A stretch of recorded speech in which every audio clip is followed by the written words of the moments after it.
Hello student, आज हम evolution of slavery के बारे में पढ़ेंगे, यानी कि दास प्रथा का अंत। सबसे मोस्ट इम्पॉर्टेंट जो रिवोल्यूशनरी सोशल रिफॉर्म हुआ था, ये जैकोबिन के शासनकाल के अंदर हुआ था, और वो था कि फ्रेंच कॉलोनी से स्लेवरी का अंत। एवोल्यूशन मतलब होता है ख़त्म होना, यानी कि स्लेवरी मीन्स दास प्रथा का ख़त्म होना। तो ये सबसे इम्पॉर्टेंट या मोस्ट रिवोल्यूशनरी या क्रांति थी सोशल रिफॉर्म से रिलेटेड, जो कि हुई थी जैकोबिन रिज़ाइन के थ्रू या रिज़ाइन में। द कॉलोनीज़ इन कैरिबियंस, और जो कॉलोनीज़ हुआ करती थी कैरिबियन की, जैसे कि मार्टिनिक,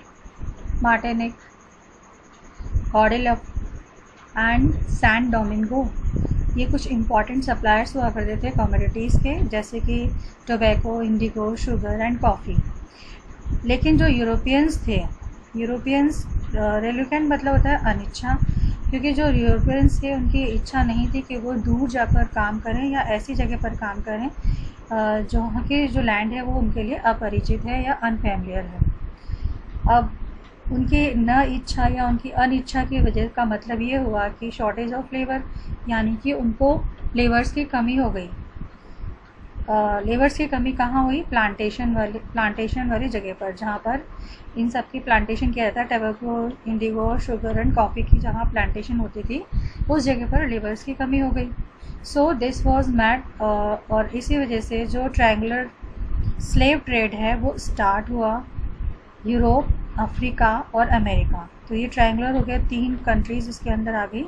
यूरोप, अफ्रीका नीचे आता है, एंड अमेरिका, यहाँ पर स्लेव्स का व्यापार होना स्टार्ट हो गया। The slave trade begins in 17th century, और जो स्लेव ट्रेड था वो स्टार्ट हो गया 17th सेंचुरी के अंदर।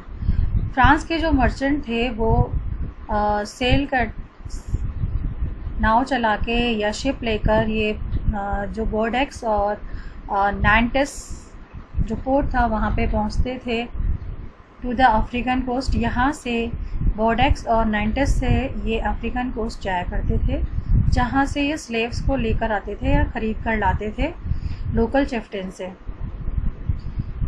जो स्लेव्स हुआ करते थे उनको ब्रांडेड किया जाता था, या हम कहें उन पर दाग लगाया जाता था, कोई निशान ऐसे बना देते थे कि ये दास है। सैक्रल मतलब होता है हथकड़ी, उनको हथकड़ी पहनाई जाती थी, और उन स्लेव्स को वहाँ से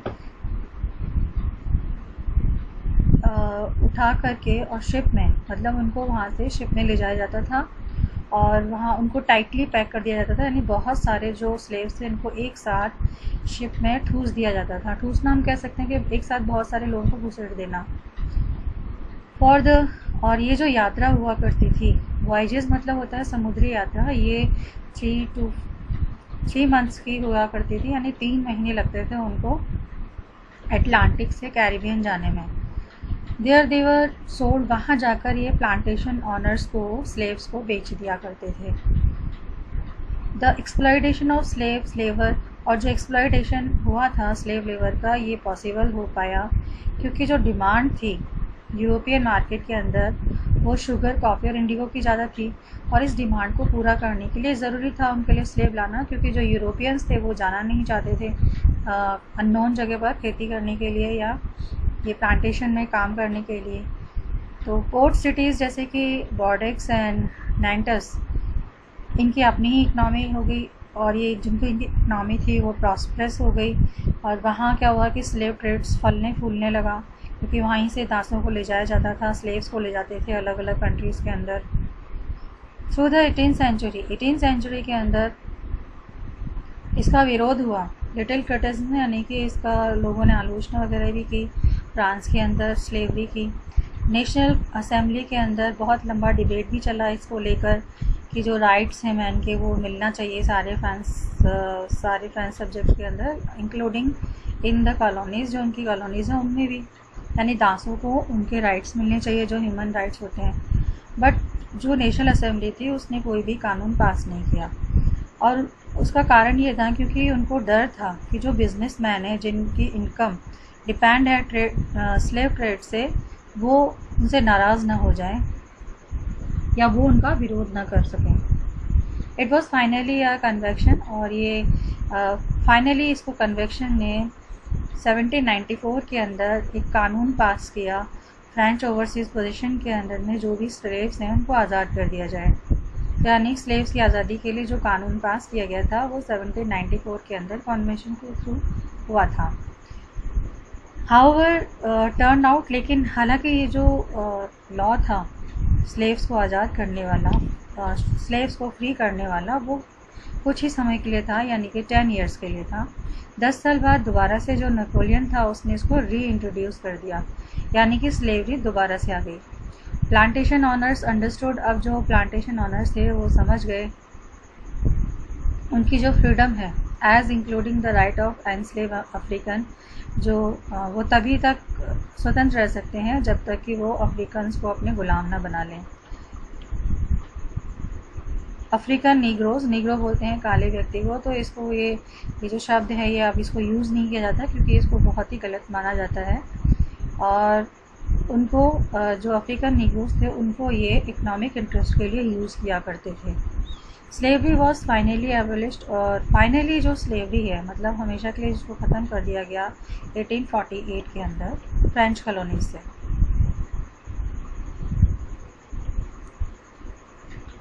इमेंसिपेशन मतलब होता है एक्ट ऑफ फ्रीइंग, आज़ाद करना। अब हम पढ़ेंगे the revolution and everyday life, यानी कि क्रांति का दैनिक ज़िंदगी पर फ्रांस की जो एवरीडे लाइफ है उस पर क्या प्रभाव पड़ा। तो पॉलिटिक्स चेंजेस तो हुए ही थे इस रेवोल्यूशन की वजह से, लेकिन साथ साथ में जो लोग जो कपड़े पहनते थे, क्लोथ पीपल वियर, और जो लैंग्वेज वो बोला करते थे या जो किताब पढ़ते थे, इसमें भी बदलाव आया।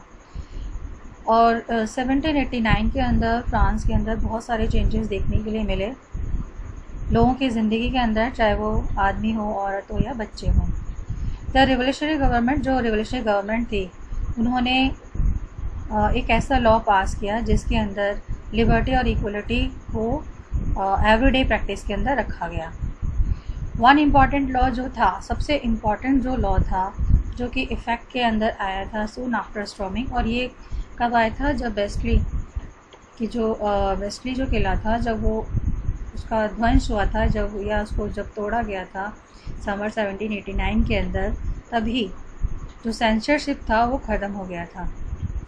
इसके ख़त्म होने के साथ साथ, बेस्टली के ख़त्म होने के साथ साथ जो सेंसरशिप था वो भी ख़त्म हो गया। इन द ओल्ड रिजाइम, पहले क्या होता था, पहले के शासनकाल में जितने भी रिटन मटेरियल्स या कल्चरल एक्टिविटीज़ होती थी, जैसे कि बुक, न्यूज़पेपर और प्ले, इसको छपने से पहले उसको अप्रूवल लेना पड़ता था सेंसर ऑफ किंग, यानी कि जो सेंसर था किंग, उससे अप्रूवल लेना पड़ता था, उसके बाद ही इनको पब्लिश किया जाता था। Now the declaration of the right, लेकिन अब जो डिक्लेरेशन हो गया राइट का of man and citizens proclaimed, अब दावा किया गया फ्रीडम टू स्पीच, यानी कि अब ये लोग आज़ाद थे बोलने के लिए, अपने विचारों को व्यक्त करने के लिए, expression to be natural rights, जो भी इनके नेचुरल राइट है उनको एक्सप्रेस करने के लिए। तो सेंसरशिप के हटने के बाद ये लोग आज़ाद हो गए अपने विचारों को रखने के लिए, और जो भी डिक्लेरेशन है स्पीच वगैरह उससे रिलेटेड अपने मैटर्स को रखने के लिए। Newspaper, pamphlets, books and printed pictures, अब जब इनको सेंसरशिप के ख़त्म होने के बाद इनको आज़ादी मिल गई, तो न्यूज़पेपर, पैम्पलेट, बुक्स और पिक्चर्स थे, इनमें बाढ़ आ गई, मतलब ये बहुत ज़्यादा छपने लगे, और ये फ्रांस के टाउन्स के साथ साथ ये गांव के अंदर भी पहुंच गए, देहाती कंट्री साइड मतलब देहाती एरियाज़ थे, वहाँ पे भी बहुत तेज़ी से पहुंच गए। And they all describe and discuss, और ये सभी इनको डिस्क्राइब किया गया, डिस्कस किया गया कि कौन कौन से बदलाव हुए थे फ्रांस के अंदर, या कौन से बदलाव आ रहे हैं, इनका क्या इफ़ेक्ट हो रहा है।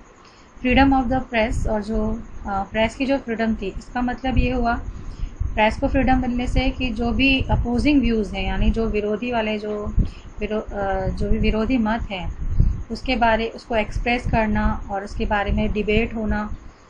ई साइड्स, और हर साइड अपनी तरफ से अपने आप को सही बताने की कोशिश करती है, और ये जो उनकी जो कोशिश होती है वो उसका मीडियम होता है प्रिंट मीडिया से।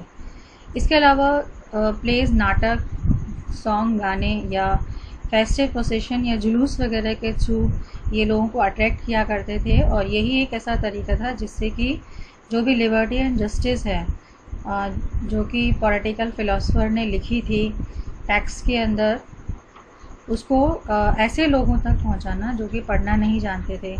पहले तो सिर्फ कुछ ही लोग जो पढ़ना जानते थे उन्हीं तक ये था, तो पढ़ने वाले तो कुछ ही लोग हुआ करते थे जो कि इसको रीड कर सकते थे, लेकिन प्ले और गाने के ज़रिए उसको ऐसे लोगों तक पहुंचाया गया जो कि नहीं पढ़ सकते थे। तो ये तो था सारा आपका कैसे दास प्रथा या स्लेवरी ख़त्म हुई थी या कैसे सेंसरशिप का अंत हुआ। अब कंक्लूज़न क्या निकला पूरा जो भी आपने पढ़ा है अब तक, तो उसका जो कंक्लूज़न है ये कि 1804 के अंदर जो नेपोलियन बोनापार्ट थे, इन्होंने अपने आप को सम्राट घोषित कर दिया था फ्रांस का, और इन्होंने अपने आसपास की जो कंट्रीज़ यूरोपियन कंट्रीज़ थी उनको जीतना शुरू कर दिया, और जो वहाँ पे डायनेस्टीज़ थी उनको ख़त्म कर दिया, और उनकी जगह पर अपने जो फैमिली मेम्बर्स थे उनको वहाँ पर बिठा दिया, यानी कि उनको वहाँ का सम्राट सौंप दिया या वहाँ का सम्राट बना दिया।